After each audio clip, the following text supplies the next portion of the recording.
Si el pobre ser humano entendiera que sin Cristo no es nada, lo buscaríamos más y solo ganaríamos.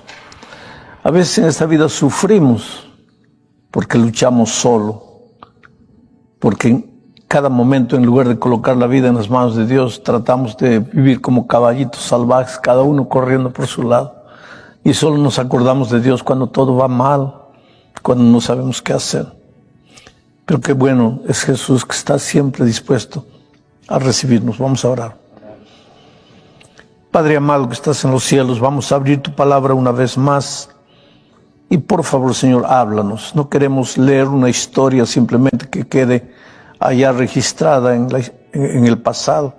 Queremos sacar de esa historia lecciones valiosas para nuestra experiencia hoy, para las luchas que enfrentamos, para los conflictos que vivimos, para los dramas que experimentamos. Queremos tener la seguridad de que no estamos solos en esta lucha, que tú estás a nuestro lado. Inspira en este momento a las personas que están aquí, dales mente receptiva, y a las miles de personas que en otros lugares también están recibiendo tu palabra en su corazón. Este momento será un momento de decisión, porque Señor, cuando escuchamos tu palabra es para decir sí o para decir no. Nadie puede quedar en terreno neutro. La neutralidad ya es una respuesta negativa. Por eso ayúdanos a tener corazones receptivos y aceptar tu palabra en el nombre de Jesucristo. Amén. Muy bien, queridos, bienvenidos al estudio de la palabra de Dios.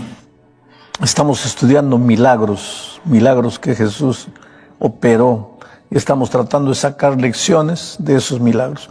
Vamos al texto bíblico para hoy, Marcos capítulo 5. El capítulo 5 está lleno de milagros. Ahí está el milagro de la cura de un leproso, la curación de un leproso. Está el milagro de la mujer que estaba con hemorragia y tocó el vestido de Cristo. Está también el milagro de la resurrección de la hija de Jairo. Versículo 21. Marcos 5, a partir del versículo 21, voy a ir leyendo y comentando versículo por versículo y sacando las lecciones para nosotros hoy. Dice así: pasando otra vez Jesús en una barca a la otra orilla, se reunió alrededor de él una gran multitud y él estaba junto al mar. Yo siempre digo que estudiar la palabra de Dios es pensar. Nunca debes leer la Biblia y simplemente leer.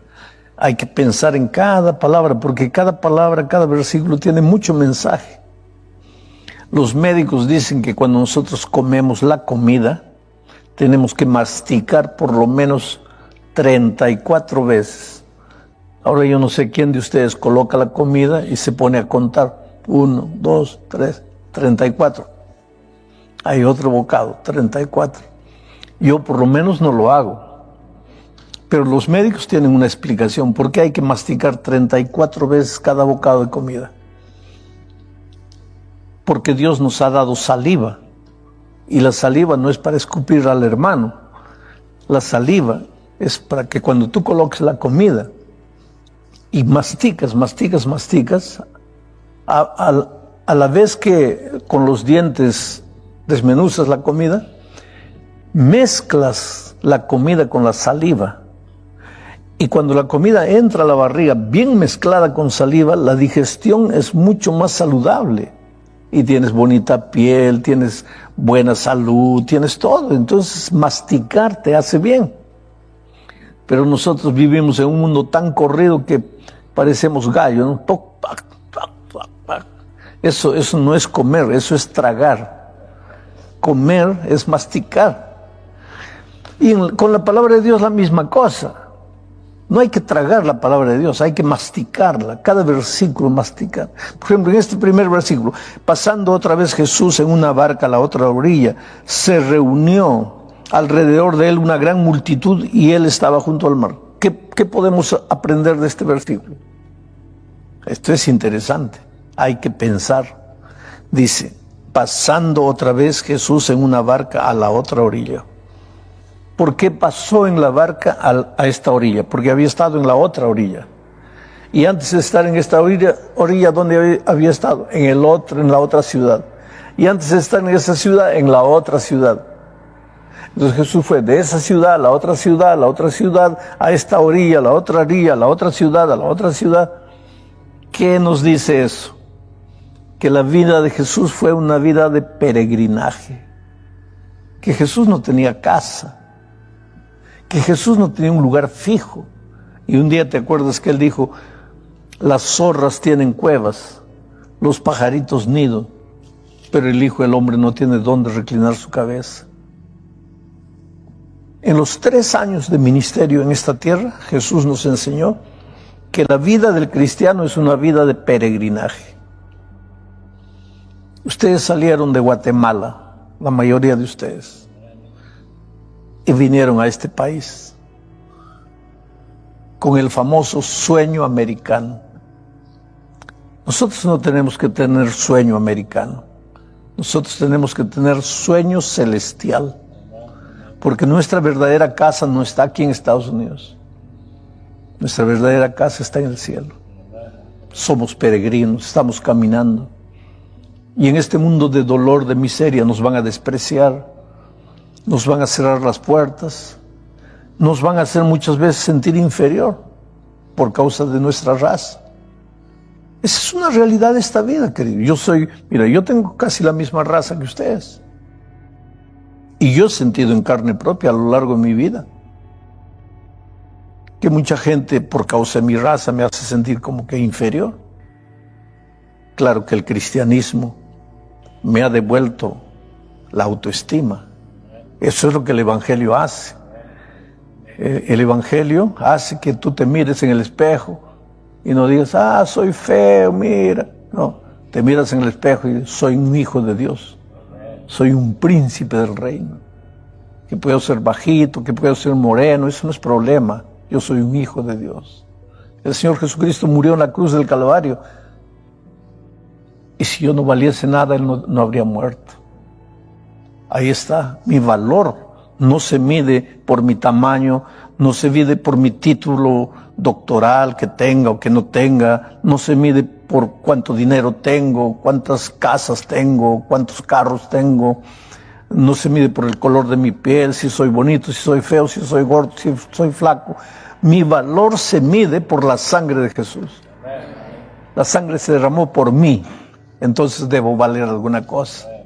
Ahí está. Jesús era un peregrino. Jesús caminaba de un lugar a otro. ¿Buscaba qué? Te buscaba a ti. Jesús dejó todo en el reino de los cielos, vino a este mundo de miseria para buscarte a ti. Te buscaba a ti. Hace muchos años atrás yo era jovencito, yo tenía 21 años. Un muchacho me asaltó un día, me colocó un cuchillo, me quitó todo lo que tenía. Y después, ¿cómo son las cosas? Dios encaminó las cosas para que él asistiera a una reunión de evangelismo que yo estaba dando conferencias de la palabra de Dios. Y ahí él me confesó que él me había asaltado. El proceso de él fue lento, se fue convirtiendo, el Espíritu de Dios lo fue tocando. Y había aceptado a Jesús como su Salvador y sin embargo su problema era la droga, no podía vencer la droga. Y un día, viernes en la noche, yo me acuerdo, viernes de noche, ya había comenzado el sábado. Él no vino a las conferencias, yo fui a la casa. La mamá me dice, mira, hace 2 días que él no aparece. Y eso quería decir que él había vuelto a las drogas. Y en aquella favela, o Villa Miseria, o barriada, o pueblo joven, como le llamen, esos barrios de gente pobre, y también mucha gente peligrosa, violenta. Yo trabajaba ahí estaba mi iglesia. Y yo sabía dónde estaban los huecos, donde se vendía droga, prostitución, homosexual, lugares de miseria. Yo conocía todo el barrio, ¿no? Yo sabía que ahí estaría. Y me fui allá, viernes de noche. Entré, efectivamente estaba ahí, sentado. Botellas de cerveza y amigos. Todo el ambiente lleno de humo, de cigarro, de droga, de marihuana. Y cuando él me vio, se levantó. Estaba medio borracho, medio drogado. Y vino. Me dice, ¿qué haces aquí? Le digo, vine a buscarte. Me dice, ¿qué haces aquí? Mira este lugar. Tú eres un pastor. Tú nunca puedes pisar un lugar como este. Todo esto es basura, esto es pecado, esto es miseria. ¿Qué haces tú aquí? Le digo, pues vine a buscarte. Pero tú eres pastor, tú no puedes pisar un lugar como este. Y le digo, mira, un día el Señor Jesucristo, que estaba en el cielo, que era santo, el santo de los santos, lo dejó todo y vino a este mundo de miseria, de basura, de pecado, y pisó esta tierra. ¿Por qué? Para buscarme a mí. ¿Y por qué yo no podría venir a este lugar para buscarte a ti? En el nombre de Jesucristo. Este muchacho se puso a llorar, ¿sabes? Dice, no, yo no valgo nada. Jesús me va a buscar, ¿para qué? Yo no valgo nada. Mira lo que soy. Esta vida te golpea a veces. Esta vida te lleva a hacer tanta tontería en la vida que llega un momento en que tú piensas, yo no valgo nada. ¿Por qué Jesús tiene que amarme? Es que Él no te ama porque hayas hecho algo bueno. Él te ama porque te ama. No le pidas explicación. Él simplemente te ama porque Él es amor. Jesús pasó. Jesús vino. Multitudes lo seguían porque Él buscaba a los pecadores. No sé si te has dado cuenta en la Biblia, cuando lees las historias de Jesús, Él no buscaba santos. Él buscaba pecadores. Un día los fariseos le dijeron, este se junta y come con los pecadores y publicanos. Donde estaba Jesús, ahí estaban los ladrones, los miserables, los traficantes de droga, los drogadictos, los borrachos, las prostitutas. Ahí es donde estaba Jesús. Y los fariseos le decían, ¿por qué está ahí? Este no puede ser el Hijo de Dios. Porque para ellos el Hijo de Dios tenía que estar entre los santitos. Pero Jesús no había venido a este mundo a buscar santos. Dice él, los sanos no necesitan de médico. Él vino a buscar y a salvar lo que se había perdido. Por eso Jesús era un peregrino. Andaba en el mundo peregrinando, buscando seres humanos pecadores. Y cuando estaba ahí, mira lo que sucedió, el versículo 22. Y vino uno de los principales de la sinagoga, llamado Jairo, y luego que le vio, se postró a sus pies y le rogaba mucho diciendo, mi hija está agonizando, ven y pon las manos sobre ella para que sea salva y vivirá. Fue pues con él y le seguía una gran multitud y le apretaban. Dice que cuando Jesús estaba ahí, llegó uno de los principales de la sinagoga. ¿De qué sinagoga está hablando? La sinagoga de los judíos. Este era judío. Y Cristo era el que estaba dando, pues, origen al cristianismo. Dos iglesias, ¿no? Judío, cristiano. Pero tú sabes que en todas las iglesias la gente busca a Dios. A veces de una manera equivocada. ¿Por qué digo de una manera equivocada? Porque creen más en palabras de hombres que en la palabra de Dios. Tú no tienes que estar en una iglesia porque tu pastor es bonito, porque tu pastor canta bien, porque tu pastor predica bien. Tú no tienes que creer a los hombres, tú tienes que creer a la palabra de Dios. Y tienes que estudiar la conciencia, así masticando cada palabra. Yo no soy adventista porque mi papá era o porque mi mamá era, no. Yo soy adventista porque cada vez que estudio más la palabra de Dios, por ejemplo, hablando solo del sábado, cada vez que estudio la palabra de Dios más y más y más, yo no entiendo cómo puede haber alguien que lea la Biblia y no entienda que el sábado es un día santo, eterno, desde la creación. Muchos dicen, no, el sábado era para los judíos, pero si en el jardín del Edén no había judíos y ya el sábado era santo. Y la palabra de Dios dice, y será que de sábado en sábado, allá en el cielo vendrá toda carne a adorar. ¿Cómo que puede haber sido solo para los judíos? Entonces, mis convicciones se fundamentan en la palabra de Dios. Y yo siempre digo, que si un día yo descubriera que mi iglesia cree algo que no está en la palabra de Dios, yo sería el primero en salir. Porque yo no le debo fidelidad a un grupo de personas, yo le debo fidelidad a mi Dios. Pero cada vez que estudio más la doctrina de mi iglesia, más confianza tengo en que es un pueblo humano, un pueblo pecador como yo, pero un pueblo que estudia la palabra de Dios y trata de hacer la voluntad de Dios. Pero aquí un judío viene a Jesús y se arrodilla. Tú sabes que los judíos esperaban al Mesías, ¿no es cierto? Al Mesías libertador. Y cuando Jesús vino, ellos deberían haberlo recibido, porque tenían evidencias en la palabra de Dios de que ese niño que nació y creció era el Mesías libertador. Pero muchos judíos no lo aceptaron, hasta hoy no lo aceptan. Pero este judío lo vio como Dios, porque los seres humanos solo nos arrodillamos delante de Dios. Y este judío vino y se arrodilló delante de Jesús.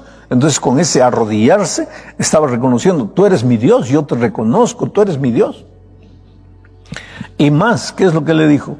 Señor, mi hijita se está muriendo, está agonizando, ya he gastado dinero con médicos, se está muriendo. Y yo sé que tú la puedes curar, por favor, ven conmigo. Él creía en Dios y él veía en Jesucristo a Dios.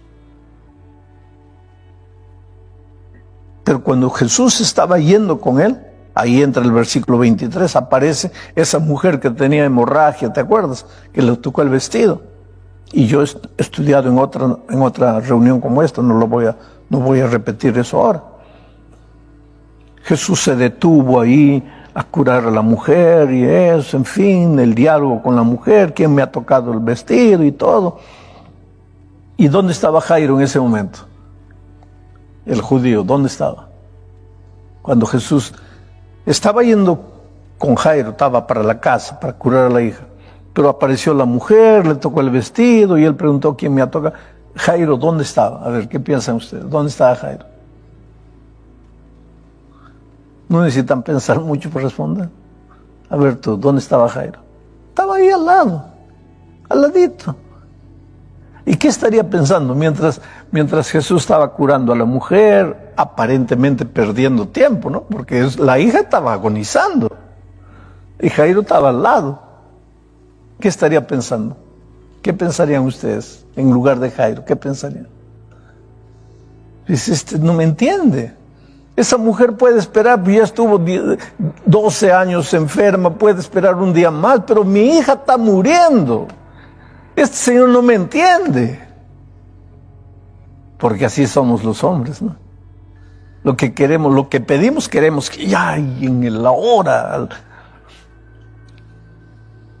Todos nosotros pedimos a Dios dinero, ¿no? Inclusive muchos cristianos hasta cuando juegan, hay una lotería ahí de 500 millones. El cristiano que por convicción no debería jugar, hace su a ver, de repente me sale, ¿no? Te digo una cosa, mira. El dinero es un don que Dios da. Y Dios da el dinero a quien Él puede confiar dinero. Una cosa, no te va a faltar dinero para comer, para educar a tus hijos, para tener una buena casa, un buen carro. Ese es el plan de Dios para todos. Pero dinero, mucho dinero, es un don que Dios no se lo va a dar a todos. Se lo va a dar a algunos. Y depende de qué. Si Dios sabe que el dinero te va a ayudar a ti, te va a hacer feliz, a tu familia, que con ese dinero tú, tu familia van a vivir bien, pero también vas a ayudar a cumplir la misión de la iglesia, vas a ayudar a otras personas, Dios te va a confiar dinero. Pero si sabe que el dinero te va a destruir, Dios nunca te va a confiar dinero. Es como la voz.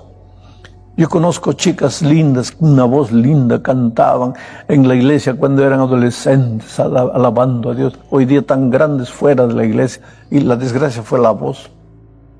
Buscaron fama, buscaron gloria, se fueron, se salieron de la iglesia. Entonces, ¿por qué a mí Dios no me dio una buena voz? Tal vez porque la buena voz me habría malogrado. Entonces me dio esa voz toda quebrada. Yo siempre le preguntaba a Dios, pues, Señor, si tú sabías que yo iba a ser un predicador, un evangelista, ¿por qué no me diste una voz así, gruesa, buena? Y mi esposa un día me dice, ay, si Dios te hubiera dado una buena voz, habrías confiado en tu voz, no habrías confiado en Dios. Pero para que aprendas a confiar en Dios y no en tu voz, Dios te ha dado esa voz. Y es con esa voz que Dios te va a ayudar a cumplir la misión. Y es así. Yo tengo que depender de Dios, tengo que estar tosiendo. ¿Por qué? Porque eso es lo que me hace depender de Dios. Pobre Jairo, ¿no? Jairo no era un pobrecito, ¿eh? Jairo tenía casa, que tenía carro. Claro, en ese tiempo no había carro, ¿no? Pero tenía todo. Era uno de los principales de la sinagoga. Vivía en un barrio bueno, buena ropa. Sus hijos estudiaban en las mejores escuelas. Jairo era el típico de clase social alta. Hay muchos que piensan que cristiano solo es el pobre, borracho, miserable, que no tiene nada. Un día se encontró con Jesús.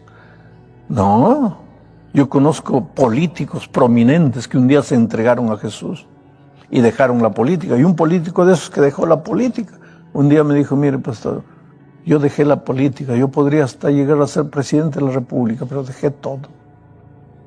Porque política no combina con cristianismo. ¿Por qué? No le voy a explicar, pastor, pero el buen cristiano no puede ser, o es buen cristiano o es buen político, o es buen político pésimo cristiano. Entonces yo preferí ser buen cristiano y dejo la política. Pero yo conozco gente millonaria, gente rica, gente poderosa, gente famosa que se ha entregado a Jesús, que ha aceptado a Jesús. Y aquí está Jairo, un hombre de clase social alta, encontró a Jesucristo, se rindió, se entregó. Es que en el momento de la necesidad, oye, querido, cuando un hijo, especialmente, porque los que son papás me van a entender, ustedes que son muchachos, no tienen hijos, no van a entender todavía, cuando son papás van a entender. El papá daría la vida por el hijo. El papá se queda sin comer para que el hijo coma. El papá puede andar con zapatos viejos, todo acabado, para que el hijo tenga un buen tenis. Yo veo la historia de mi padre cómo me amaba, yo una vez había un congreso de jóvenes en la capital de mi país, y mi papá sabía que yo quería ir, pero no había dinero. Entonces vi a mi padre salir, y después volvió, y ya desde la puerta gritó a la mamá, prepara la ropa del muchacho que se va a Lima, al congreso. Pero si no hay dinero. Lo único que mi padre guardaba de su papá, o sea, de mi abuelo, era un reloj de oro, de esos que se usaba aquí en el bolsillo, no sé si se acuerdan, viejos relojes de oro. La única herencia que su papá le había dejado. Pero cuando vio a su hijo queriendo ir y no había dinero, fue y vendió el reloj para que yo pudiera ir. Ese es el amor del papá. Los papás dejaríamos todo por el hijo. Por eso cuando un hijo se va de la iglesia, ¿cómo los papás sufren? ¿No? ¿Cómo los papás sufren? Porque un día Cristo viene y el cielo es una promesa real. Pero ¿qué sabor tendrá? El otro día un papá me preguntaba eso. ¿Qué sabor va a tener el cielo cuando yo sé que mi hijo está aquí en la tierra miserable? Se perdió. Es que también cuando vayamos al cielo, nuestra memoria pues ya será santificada. Ya nuestro concepto de justicia ya no. Entenderemos que pues él se perdió porque él escogió ese triste camino. Pero la felicidad será tan grande. Pero claro que luchamos para llevar a nuestros hijos. Por eso si en este momento alguien me está oyendo ahí, un hijo que está alejado de Dios, alejado de la iglesia, tú no sabes cuánto tu padre sufre. De repente esta noche tú puedes tomar la decisión ahí, decirle: Jesús, te entrego mi vida. Mira, yo no sabía que hay tanta gente que ora por mí, que me espera a mí. Pobre Jairo, pues la hija estaba muriendo, él cayó de rodillas. Seguro que él tenía sus preconceptos religiosos también, ¿no? Era el principal de la sinagoga, era el líder, es como decir hoy día el pastor de una iglesia, el líder, el principal de la sinagoga. Pero cuando la hija estaba enferma, echó todo a un lado, cayó de rodillas, Señor, mi hija está enferma. Pero cuando está yendo aparece la mujer y ahí Jesús aparentemente se distrae con la mujer y pobre Jairo, Señor, no entiendes, mi hija está muriendo. Y cuando estaba pensando eso, llegan unos mensajeros de la casa de Jairo y le dicen a Jairo, ya vamos, ya no molestes al maestro, ya déjalo tranquilo ya, porque tu hija ya murió. Tu hija murió. Tú sabes que para nosotros los seres humanos la muerte ya es el fin de todo, ¿no? Porque hay un dicho que dice así, mientras hay vida, ¿qué? Hay esperanza. Pero cuando ya murió, pues ya murió. Yo me acuerdo una vez estaba en San Pablo en un restaurante comiendo solito y de repente un muchacho se comenzó a atorar y la novia que estaba al lado comenzó a gritar ayúdenme, pues se comenzó a poner morado, se atoró con alguna cosa que estaba comiendo.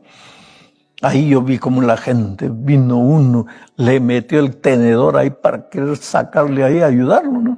El otro lo golpeaba atrás, le daba golpes, el otro llamaba a la ambulancia con el teléfono, el otro, que todo el mundo corría, todo el mundo hacía alguna cosa para salvar al hombre, se estaba ahogando y cada vez más negro ahí. Y yo, si ya ni podía golpear ni nada, porque todos estaban haciendo algo. Y yo me puse ahora, Dios mío, pues, haz un milagro, ayuda a este hombre. Pero de repente alguien que lo estaba ayudando dice, no, ya murió. E interesante, cuando dijo, ya murió, todos pararon. El que estaba llamando por teléfono, paró de llamar. El que estaba golpeando, paró de golpear. El que estaba metiendo el tenedor a la garganta, paró. Ya murió, pues murió, acabó.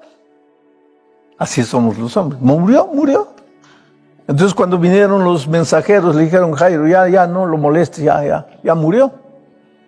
Ahí Jesucristo, mira el versículo 35. Mientras él aún hablaba, vinieron de la casa del principal de la sinagoga diciendo, tu hija ha muerto, ¿para qué molestas más al maestro? Pero Jesús, luego que oyó lo que se decía, dijo al principal de la sinagoga, no temas, cree solamente. Y no permitió que le siguiese nadie, sino Pedro, Jacobo y Juan, hermano de Jacobo. Y vino a casa del principal de la sinagoga. Vio el alboroto, a los que lloraban y lamentando mucho. Y entrando les dijo, ¿por qué os alborotáis y lloráis? La niña no está muerta, sino duerme. Y se burlaban de él. Mas él, echando afuera a todos, tomó al padre y a la madre de la niña y a los que estaban con él y entró donde estaba la niña. Y tomando la mano de la niña le dijo, Talita Cumi, que traducido es, niña, a ti te digo, levántate. Y luego la niña se levantó y andaba, pues tenía 12 años, y se espantaron grandemente. Pero él les mandó mucho que nadie lo supiese y dijo que se le diese de comer. Hay tantas lecciones aquí, pero ya no tengo tiempo. La muerte. Tú puedes pensar, mi matrimonio ya murió. Para Cristo no. Tú puedes pensar, mi hijo ya está muerto. Para Cristo no. Tú puedes pensar, ya mis sueños acabaron. Para Cristo no. Para Cristo nada muere, nada termina. Desde el punto de vista humano todo puede estar perdido, acabado. No para Jesucristo. Pero la palabra de Jesús fue, cree. Y si tú crees, Dios puede hacer maravillas en tu vida. Pastor, yo creo. ¿Crees? Entonces Marcos 16 viene y te dice, el que creyere y fuere bautizado. ¿Tú crees? Entonces la siguiente pregunta, ¿ya te bautizaste? No, todavía estoy creyendo, después me bautizo. No existe eso.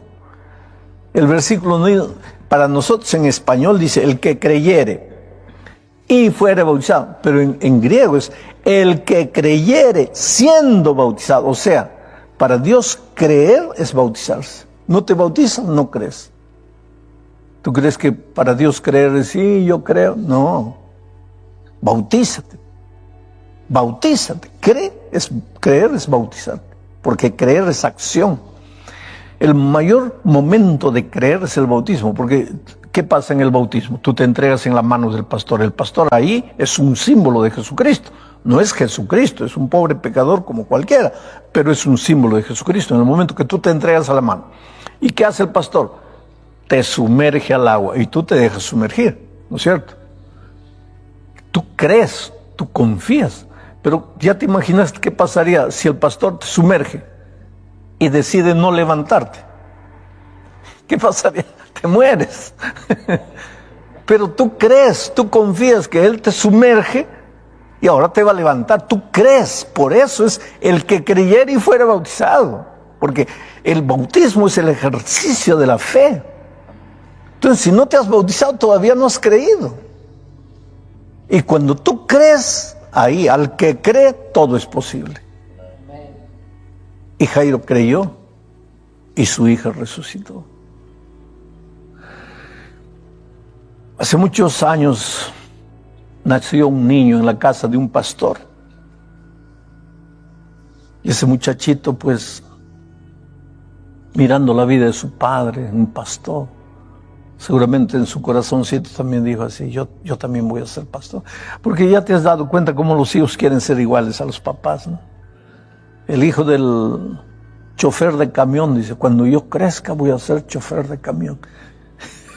Porque admira al papá, ¿no? El hijo del albañil, no, cuando yo crezca voy a ser albañil como mi papá.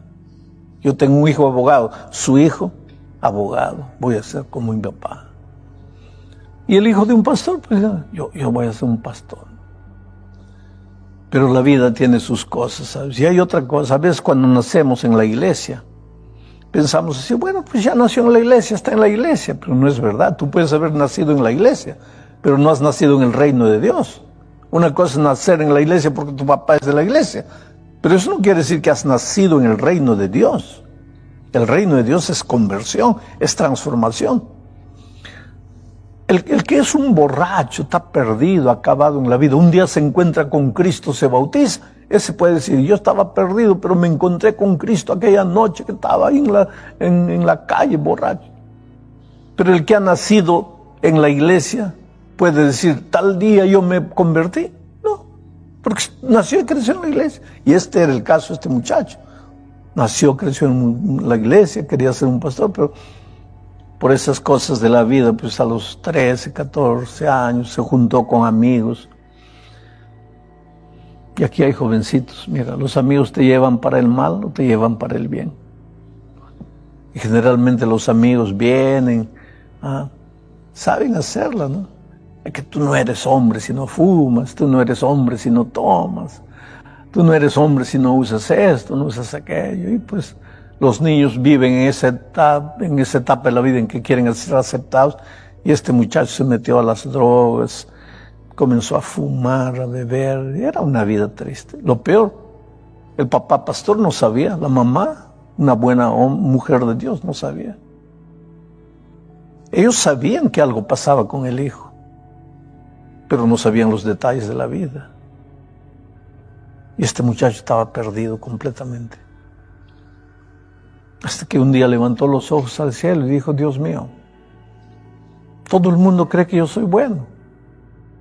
Todo el mundo cree que yo soy hijo del pastor. Pero yo, tú me conoces, ¿qué soy yo? Estoy perdido, estoy acabado, no puedo vencer las drogas, no puedo salir de este mundo.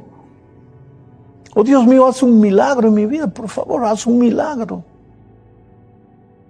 Sabes, nuestra vida comienza cuando Dios obra el milagro. Y Dios puede obrar el milagro ahorita en tu vida. Tú puedes haber entrado hoy en este momento aquí perdido, destruido, acabado, indeciso, en la duda. El peor terreno de la vida a veces es el terreno de la duda. No, voy para aquí, voy para allá, voy para aquí, voy para allá, voy para aquí. No vas a lugar ninguno. Por eso la Biblia dice, hoy es el día de buena nueva, hoy es el día de decisión. Por eso la Biblia dice, si oyeres hoy su voz, es decisión, es entrega. Y ese muchacho pues dijo, Señor, si depende de mí estoy perdido, yo no tengo fuerzas. Si tú me pides, hijo, deja las drogas, estoy perdido. Pero yo te digo una cosa, saca de mí la droga. Saca de mí todo esto, cámbiame, transfórmame, hazme un hombre nuevo. Y la sierva del Señor dice que tú cuando clamas a Dios, tú no sientes, porque no es físico, pero la mano invisible de Dios te toca. Y en el momento que la mano invisible de Dios te toca, tus pecados te son perdonados, eres una nueva criatura. Aquella noche, Michael durmió llorando, clamando a Dios, pidiendo perdón, pidiendo poder, pidiendo fuerza. A la mañana siguiente se despertó con ganas de leer la Biblia. Hacía años que no leía la Biblia. Agarró la Biblia y comenzó a leer. Es interesante que viste en la resurrección de la niña esta. ¿Cuántos años tenía la niña? 12 años. Pero una vez que resucitó, ¿qué le dijo Jesús a los papás? ¿Qué les dijo? Primero, no digan esto a nadie, guárdenlo. Y segundo, ¿qué cosa? Denle de comer. Porque si tú has nacido en Cristo, pues ahora tienes que comer. ¿Nosotros qué comemos? Tacos, barreadas. ¿Y los cristianos qué comemos? La palabra de Dios. Este muchacho al día siguiente se despertó con ganas de comer la palabra de Dios. Y a medida que tú comes la palabra de Dios, pues te fortaleces. Porque cuando el diablo te agarra es porque estabas flaco, débil, anémico espiritualmente. Pero cuando te alimentas de la palabra de Dios, te comienza a levantar. Y él se siguió alimentando de la palabra de Dios. Y un día fue al papá, a la mamá, le abrió el corazón. Ustedes no saben lo que he vivido. Y los papás le dijeron, hijo, tú no sabes cuánto hemos orado por ti. Papá y mamá se arrodillaron delante de Dios cuántas veces para decirle, mi hijo está muriendo, mi hijo está agonizando, ayúdame. Y ninguna oración de un padre se queda en el aire, Dios responde. Michael hoy día es un pastor. Está sentado aquí con nosotros. Qué linda historia, ¿no? Así es Dios. Tú no tienes idea de lo que Dios puede hacer en tu vida, de a dónde Dios te puede llevar, qué milagros puede hacer por ti. Pero no puede hacer nada si no crees. Y si crees, estás dispuesto a entrar al tanque del bautismo. ¿Cuántos de ustedes quisieran levantar la mano y decir, Señor, yo creo en ti? ¿Quién levantar? Gloria a Dios. Y a ti que estás mirándome ahí en otro lugar, este es el momento. Mira, el director del pequeño grupo que está contigo, él se va a acercar a ti, te va a abrazar. Entrégale tu corazón. Dios quiere hacer maravillas en tu vida, pero no lo puede hacer si tú no quieres. Tú tienes que decir sí. Que el milagro de Dios se opere en este momento. Esta noche, este momento es una noche de milagros. Dios va a hacer maravillas en tu vida si tú clamas a Dios. Ahí donde estás, levanta la mano, entrégate al Señor Jesús. Dile a tu director de pequeño grupo, yo quiero bautizarme. Hoy es el día de salvación. Vamos a orar. Oh Padre querido, gracias por tu palabra, gracias por tu mensaje, gracias por el testimonio de Michael, por su vida. Hoy día lo usas como un ministro poderosamente para predicar tu evangelio, para salvar almas, porque un día lo salvaste, lo alcanzaste con tu poder y tu gracia. Esta noche han tomado la decisión aquí y en diferentes lugares, mucha gente. Oh Señor, confirma esa decisión, concretiza esa decisión. Y cuando Cristo venga en las nubes de los cielos, danos la alegría de estar juntos, reunidos y alabar tu nombre por toda la eternidad. En el nombre de Jesús. Amén. Antes solo escuché, mas ahora mis ojos lo ven. No me quiero apartar.